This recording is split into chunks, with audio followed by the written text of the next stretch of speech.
This video is brought to you by Landerize.com. Create highly optimized landing pages in minutes. Get your 14-day free trial in the description below this video.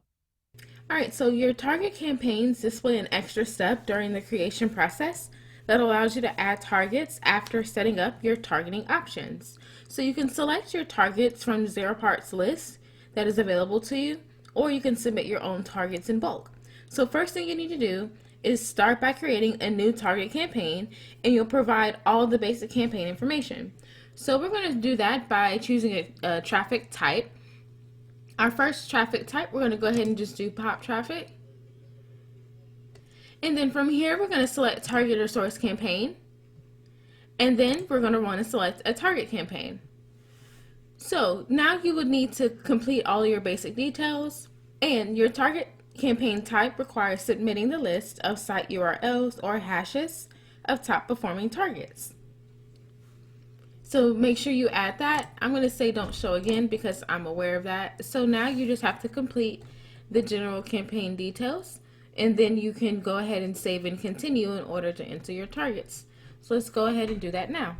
And once your campaign details have been entered, you can now proceed to add your targets. Alright, so as you're looking at this list, you can see we can locate the list of targets, the available monthly target, and the average cost. If you'd like to add the target that you would like to search for, you can do so here. If you'd like to select the top 100, you can do so there. Or you can add only premium targets. Or you can add only the selected targets that you have. You can also add bulk targets. So if you have the target information, and then if you separate it with a comma, a white space, or a semicolon, you can set up your bid and add your bulk targets manually as well. So let's say, for example, I do know what targets I'd like to add. Let's go ahead and add them manually.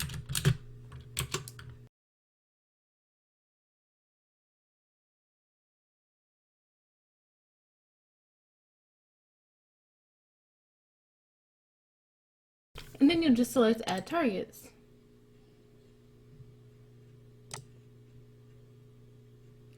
And here's going to be the URL that I entered in. If I didn't have the target website ID, that's perfectly fine.